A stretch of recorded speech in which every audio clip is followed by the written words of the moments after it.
Y aquí estamos ya de regreso en su programa Torre Médica, hoy con un amigo. ¿Cómo estás, René? Hola, doctor Julio. El doctor René Gómez Cerda, él es médico oncólogo y bueno, un tema muy importante, un tema que quizás debería tener un espacio, programa a programa, hablar sobre cáncer de mama, René, es algo muy importante. Sé que estamos cercanos y estamos viendo la temporada en la que le hacemos esa campaña de prevención, pero hablar de aspectos de prevención y entender la terminología y los aspectos clínicos de esto y cómo se aborda es algo muy importante, René. Claro. Hola, doctora Anaí. Hola, doctor Julio. Un placer estar nuevamente con ustedes aquí en este programa que seguimos día a día. En la actualidad sigue siendo el cáncer de mama este problema de salud pública que tenemos que atacar de varios ejes. Pero no importa por cuántos ejes lo ataquemos, el más importante va a ser la prevención mediante la detección oportuna. Ya lo han comentado ustedes en otros programas sobre que la salud va enfocada precisamente a tratar de prevenir la enfermedad. Y si no podemos prevenirla, al menos detectarla en sus fases más mínimas, más chiquitas. Entiendo que debemos siempre ser diferenciales y veo que como parte de lo que sugiere de repente es diferenciar algunos aspectos técnicos y clínicos. Diferenciar un aspecto tan sensible como un tamizaje o un aspecto de un abordaje clínico. ¿Cómo hacer esta diferenciación, René? Así es, en la actualidad se están generando lo que se llaman unidades funcionales de clínicas de mama. La intención es que se diferencie al paciente que va en tamizaje contra el paciente que va sintomático.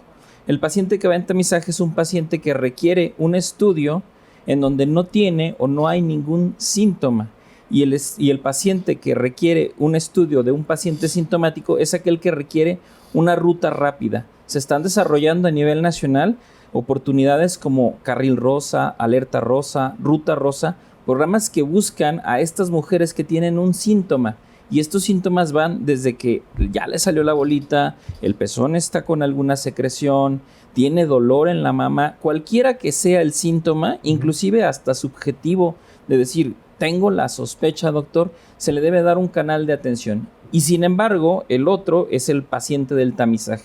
El paciente del tamizaje es un paciente que no tiene ningún síntoma y es aquel que hacemos de manera rutinaria, al menos una vez al año. Bien importante señalar que afortunadamente tenemos un estudio de imagenología de bajo costo, altamente replicable, altamente reproductible y altamente reinterpretable, es decir, con que tú tengas las imágenes, un radiólogo, la doctora, un radiólogo, como parte del personal del Hospital Country, puede reinterpretar estos estudios a lo largo de una historia mamaria, que le vamos a llamar así, a el hecho de tener varias fotografías de un mismo órgano y ver cómo va cambiando, y con esto decidir qué tanto aceleramos o podemos retrasar el estudio. Doctor, y por ejemplo, bueno, nosotros quisiéramos que todas las pacientes fueran tamizaje, ¿no? Pero sabemos que siempre llegan sintomáticas porque palpan una bolita, llámese en la axila, en la mama. ¿Y qué datos clínicos iniciales o cómo pudiera usted orientar a las pacientes que nos ven en pantalla sobre datos de alarma, aparte de palpar alguna bolita? La base de esto siempre va a ser la autoexploración, el autoconocimiento. Una mujer que una vez al mes palpa sus mamas puede notar cambios. Sin embargo, un enrojecimiento de cierta zona, lo que llaman piel de naranja, es un dato que nos puede llamar la atención. El hundimiento del pezón o la inversión del mismo. La salida de secreción, sea o no sanguinolenta, puede ser un flujo amarillento constante. El dolor constante a la palpación es otro síntoma que puede estar. Y obviamente la tumefacción de la mama, el endurecimiento de la misma y cambios en la forma.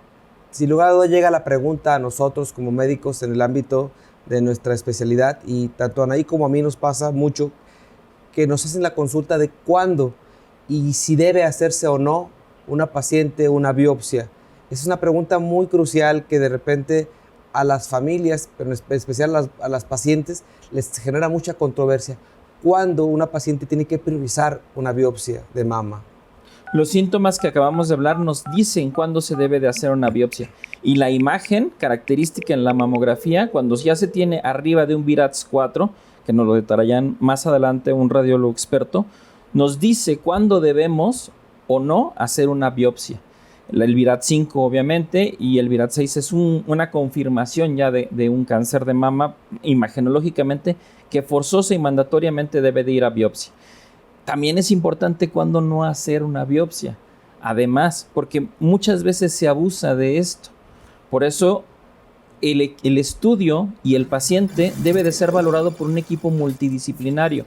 El cáncer de mama es un abordaje que requiere un radiólogo, un oncólogo médico, un oncogine u oncocirujano e inclusive un radioterapia.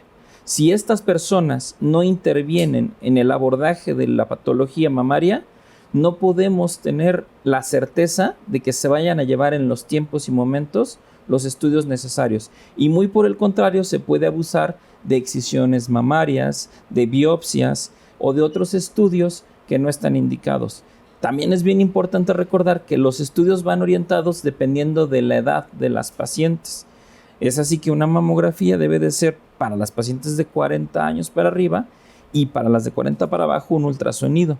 Y sin embargo existe la resonancia magnética como campeona del estudio, como diagnóstico en pacientes sintomáticas menores de edad.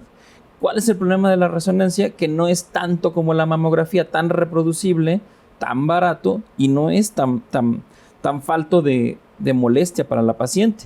Ya nos ha pasado que pacientes dicen, doctor, ya no quiero, por favor, que me aplasten mi boobie, ¿no? Quiero, no habrá una alternativa y las mandamos al resonador y resulta que nos dicen, doctor, por favor, vuélvame a hacer la mamografía porque el ruidito ese de la resonancia, taca, taca, taca, taca, no se mueva, no respire, no haga nada, es más molesto para ellas porque además es una resonancia, les lleva más tiempo. E inyectar contraste también. Inyectar contraste. Entonces, cada vez que se piense en una lesión en la mama, en algún síntoma, el equipo debe de valorar.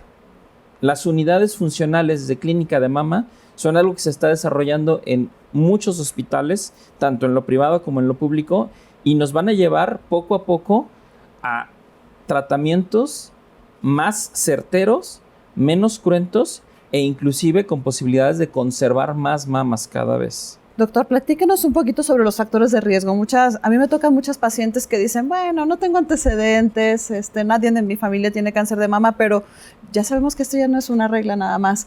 ¿Qué otros factores pueden influir para poner en alerta a alguna paciente para hacerse estos estudios? Poner en tela esto es muy importante y qué bueno que se hace el señalamiento porque lo primero es ser mujer. O sea, el primer factor de riesgo, yo sé que parece a veces lógico, pero hay que poner la lógica en lo evidente y es ser mujer, tener más de 40 años, sobrepeso, falta de actividad física, el tabaquismo, pues no solo para el cáncer de mama, para un chorro de enfermedades. El tener antecedentes familiares es una causa que es algo que puede influir, pero no es determinante. Llamamos cáncer de mama hereditario a las personas que presentan cáncer en familiares de primer orden, pero en edades antes de la menopausia. Las personas que tienen antecedentes familiares de la abuelita tuvo cáncer de mama a los 65, a los 70. Si bien es un factor de riesgo, no es un determinante genético. Entonces, es un factor de riesgo haber tenido familiares, pero no tanto como para llamarlo hereditario. Y el otro, aunque parezca ahorita, las biopsias de repetición se están volviendo un factor de riesgo para cáncer de mama. La gente que ya tiene un fibroadenoma, lesiones benignas mamarias, y por el miedo, por esta cancerofobia, se están biopsiando constantemente, se ha vuelto en la actualidad un factor de riesgo para cáncer de mama. Hablaste ahorita sobre aspectos alternativos de evaluación, como fue ultrasonido, mamografía, tomosíntesis, obviamente la resonancia magnética, que de alguna manera cada una tiene sus indicaciones, pero que la sociedad entienda qué grupo tiene mayor riesgo de cáncer de mama. René. Toda mujer por encima de los 40 años debe o debiera tener al menos ya una mamografía de esa edad y repetirla anualmente, salvo que los resultados nos indiquen una cosa. Y aquí es bien importante entender el resultado de la mamografía, porque lo que les dicen es una clasificación que se llama VIRATS, que no es otra cosa que siglas, que no tiene caso explicarlas ahorita, pero que significan cómo evoluciona esa lesión en la mama y el riesgo que va obteniendo en base a la imagen de tener una lesión o no maligna. Ojo, que estas no son evolutivas. ¿Qué quiere decir? La gente a veces dice, tengo VIRATS 2 y al siguiente tengo VIRATS 3. No, ya me va a pasar a 4 y ya intervénganme. No, quiere decir que hay cambios en la mama que hay que valorar y repetir la mamografía. Un VIRATS 3 puede regresarse a un VIRATS 2. Un VIRATS 4 puede regresar a un VIRATS 2 siempre y cuando se hagan los estudios propios y adecuados. Entonces, esta interpretación es muy, muy, muy importante que la gente la tenga en la cabeza. ¿Por qué? Porque también nos puede cambiar la frecuencia de la mamografía. ¿Qué quiere decir? Una señora se va con la idea de que tiene VIRATS 2 y dice, no, ya me toca hasta el año, aunque se palpe una bola. No, los cambios en la clínica nos llevan a hacer nuevos estudios.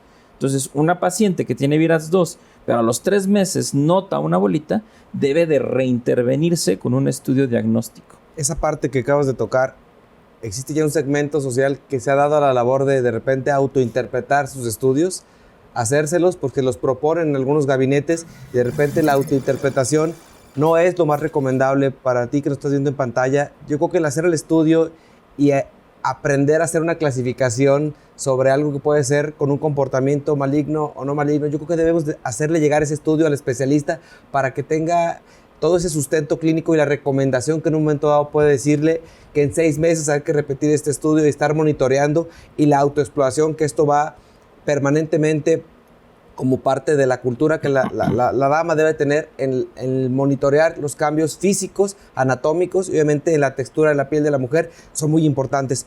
Hoy platicarles que tenemos una nueva sección en la cual los invito a que nos acompañen a través de algo que se llama Piensa Saludable, que con mucho cariño ha diseñado Ruth Cerdán, que nos participa con ustedes. ¿Me acompañan para verla?